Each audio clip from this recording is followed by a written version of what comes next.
Hey guys, today is the first full day of my juice fast and the second day that I'm going to be posting a video every day. I really don't want to make this video right now. I want to cuddle up in some blankets and veg out and not think about food or emotions or responsibility. I don't want to load my dishwasher. I don't want to clean up my house. I just want to bundle up with a blanket and some tea and watch some TV or some things. Because what happens when you take food out of the equation, there's a little tiny fruit fly buzzing around my face, is that you have to deal with everything else. You can't distract yourself with food, so immediately I want to distract myself with other things. Anyway, if you're not already following me on Instagram, I would love for you to. I post a lot more there, and you'll kind of get a better glimpse into just my everyday life. And sometimes I just have a thought and I go on a tangent, and maybe I should make those YouTube videos, but I feel like YouTube videos are permanent, so I try and make them a bit more calculated. That being said, this is not calculated, but it was inspired by something that I talked about on my Instagram today. So before I jump into that, I'm just going to get it out of the way. If you're wondering what juices are you drinking and all that, I've just basically been throwing into my juicer what I have, which today has been a combination of celery, kale, lemons, apples, not all in one juice. I don't usually put fruit in my green juices. I like them to just be green, and dark and almost savory, I guess. And then I will throw greens into a sweet juice, but not as much. When I do celery, I don't like to add apple. So anyway, these are just the things that I had. Carrots, I threw some tomatoes in one, I think. I threw a jalapeno in one for like a spicy kick. But they're all just like a random mix. I don't follow any recipes ever. I never have. Like sometimes I'll just do simple carrot and orange or just straight watermelon, but today was pretty random. And yeah, these lemons that I'm getting from my uncle's tree are really weird, and they like overpower the whole juice if you don't get all of the skin off. So lesson learned. Anyway, so what I want to talk to you about is habits and how easy it is to create or break them if you understand how the brain works and how they are formed, and why it seems so challenging to stop a habit or start a new one. So essentially, when you have a thought, you can either make it an action or you can just let it pass by. Like if you have the thought to run a red light, you might say, I've been sitting here forever, I should just run this light. But it's not really an option. So you have that thought and you let it go. You don't fight against it. You're not sitting there like, it's really hard not to run this red light, because you know the consequence. It's a big deal, and it's just not worth the risk. So you don't do it. But let's just say, for example, you're 16 and you just got your driver's license and you're like, fuck it, I'm running a red light, and you don't get caught. So then you're like, all right, I'm going to do it again. So let me explain why I'm mentioning this.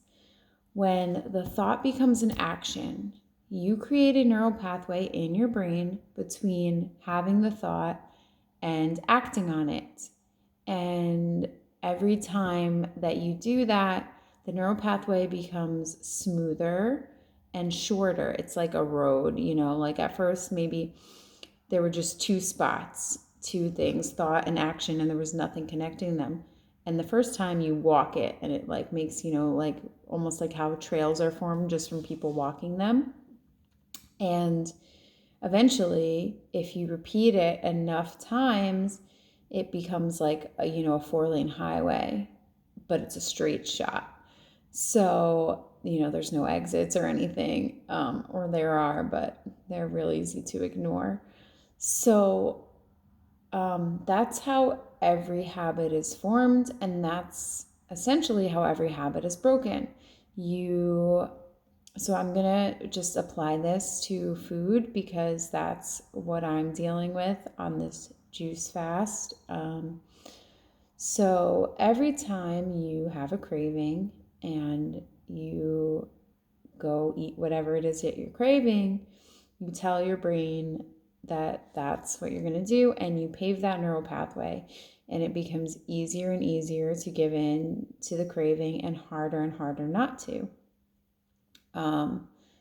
And biologically, your body essentially has an outdated defense mechanism that when you don't follow that neural pathway and you don't act on the craving, it sends like distress signals, your brain to your body and your body to your brain, then it thinks it's in actual danger.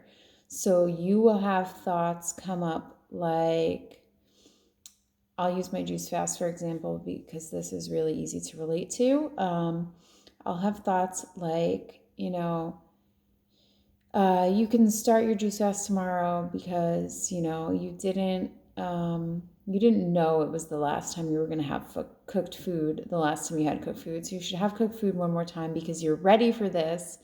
But once you dive in, there's no going back. So you might as well have cooked food one more time. And as I'm saying that right now, my body's like, yeah, do it. And I haven't actually had that thought since like much earlier in the day. But it starts to trick you, and it will. And if you say, no, I'm not doing that. Then something else will come up and it'll be like,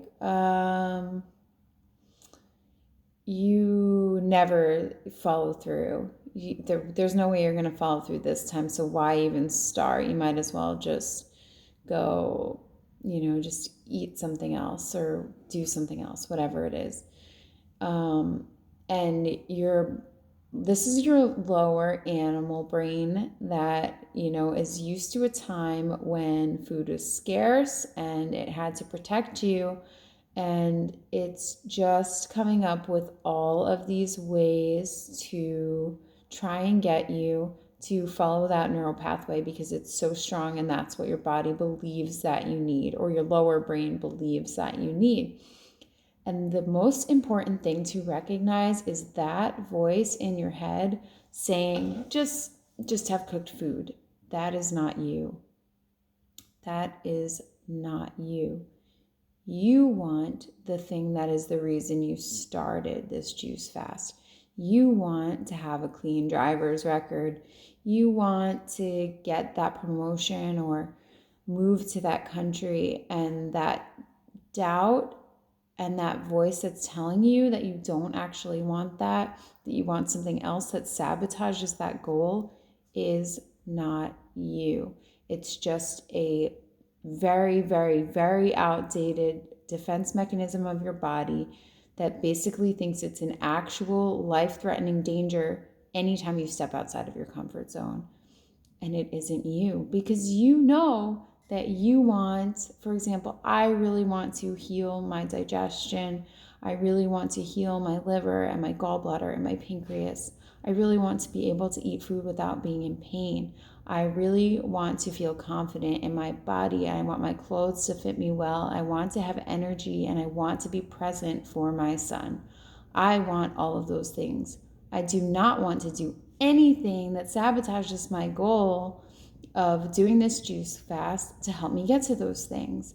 However, my lower brain is going to tell me that I do. It's going to tell me 1,000 times that I do. It's going to tell me, just eat a banana. There's nothing wrong with eating fruit, which no, there isn't. But that's not my goal right now. So doing something that goes against my goal, that sabotages what I want, it's not me and it's not you. That is your lower brain. You are the higher self. And you are the person that sees those thoughts and is like, why would I possibly think that? Why am I always thinking these things that go against what I want? And just recognize that that is a thought, and you are not your thoughts. You are the person that observes your thoughts. So when you have that thought to run the red light, you are the person that's like, that's not an option. And you let it go and you move on. And you can do that with every single thought that doesn't serve you. You don't have to fight against it. You don't have to be like, oh, I wish that thought wasn't there, because that feeds it truly. You're giving it attention. You can just recognize the thought, observe it, and wait for it to pass. You don't have to force yourself to do something else. I mean, you can if it's helpful, if the thought's really powerful or strong, you can. But you don't have to force yourself to be distracted from a thought. Just recognize it. Say, oh, that's my body protecting me. It thinks I'm in danger, but I know that I'm not, and I know that I'm doing what serves me right now. And then you can just move past it. And I know maybe it sounds easier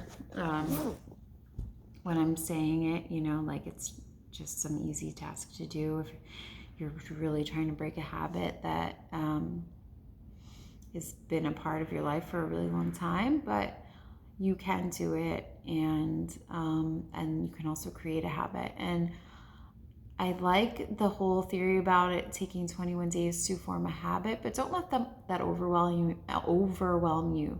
The first week is challenging. The second week is pretty all right. Like, you're going to have your moments, but it's going to be much easier to resist those thoughts from your lower brain.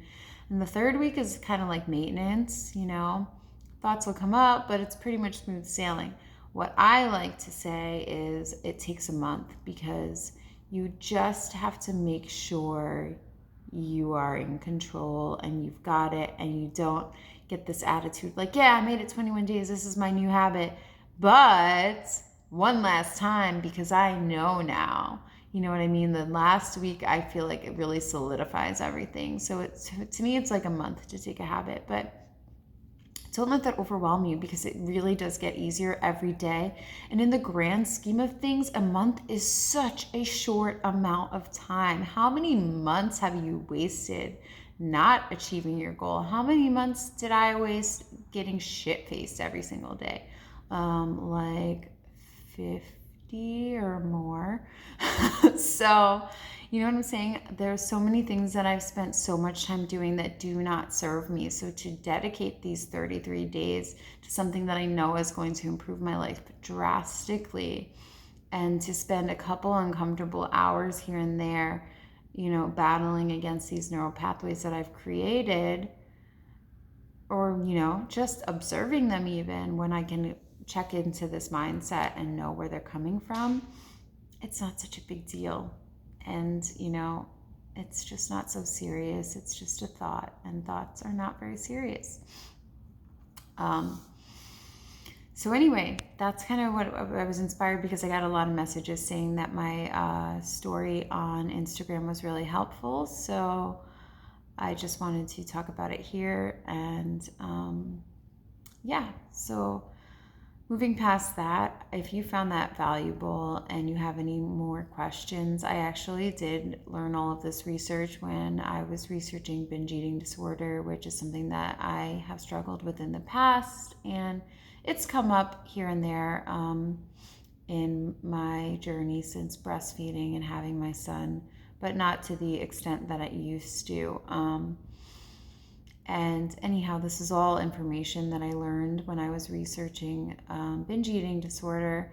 And there are a lot of really great resources that you can find online about that, free resources. But yeah, maybe I'll do another video just about my history with different eating disorders. And maybe not, because it's a touchy subject I don't feel like diving into that much, because I'm feeling very vulnerable and raw right now without food to distract me from anything. So we'll see.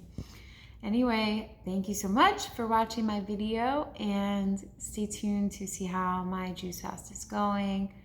I got like an hour and a half left of day one, but I'm done drinking juice. I'm just sipping on some tea to keep me warm. And I live in Florida, by the way, but juicing makes me so cold. And it's probably like 60 out right now. If you're watching this like anywhere else in the United States, you're probably like, shut up, Jess. But anyway, yeah, so that's all I got for you guys. Please give this a thumbs up and subscribe to my channel so you can get notified about my really interesting videos. Good night.